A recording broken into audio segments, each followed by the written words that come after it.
As Financial Literacy Month comes to a close, many young Americans are rethinking their financial wellness, with new data showing Gen Z and millennials are increasingly turning to survival spending just to keep up. Joining us to break it down and share practical financial wellness tips is Chief Financial Wellness Advisor at Beyond Finance, Dr. Erica Rascher. Doctor, thank you so very much for joining us today. As Financial Literacy Month wraps up, what have we learned about financial wellness for Gen Z and millennials right now?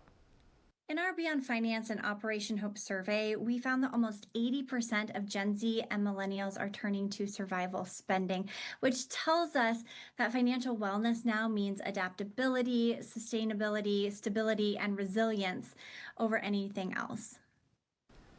Well, why are so many young Americans living paycheck to paycheck and shifting into survival spending mode? Survival spending often reflects pressure, not necessarily poor financial choices. So many young adults right now are dealing with high fixed costs that eat up most of the paycheck before they can even get ahead. So it's rent, groceries, student debt, childcare, and insurance. All of those things leave very little breathing room in a budget. So what some call survival spending is often people trying to manage real needs in real time while trying to reduce stress a little bit or preserve some semblance of a quality of life in what is a very expensive environment right now.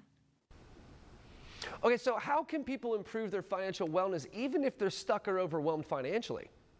I would say the first step is to stop equating feeling behind with failure. Previous generations left us a blueprint where there's all kinds of expectations and values and priorities they felt that should be upheld, but they differ so much from our financial environment now.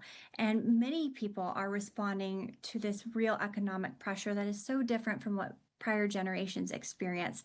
So focusing on one small action that you can control this week, whether that's reviewing recurring bills or automating a small savings amount, no matter how much, $5 is awesome. If that's all you can do, do it, because that means something, or even paying down one debt balance. Those small wins lower stress and create momentum, but not only that, they help reduce shame and that comparison so many in these generations do to the generations that came before them, and also their peers. Okay, so where can people find help to get out of debt and build financial stability?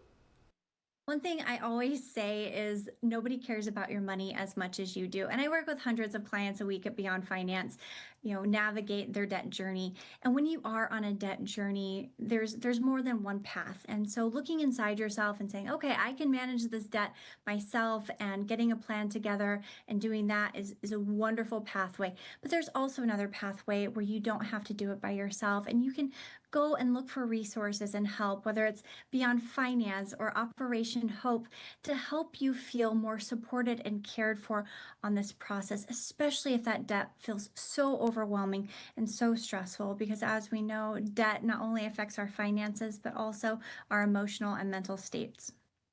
Doctor, thank you so very much for your time today. Before I let you go, where can we go to learn some more? Yes, two places, beyondfinance.com and operationhope.org. Both have free financial wellness resources and practical tools and all kinds of guidance designed to reduce that stress and help people make progress. And of course, feel like you don't have to navigate this very unique money pressure all by yourself. You're not alone. Once again, we want to thank you for your time, Doctor. And folks at home, if you want to catch this segment again or others like it, just head over to First Coast News Plus.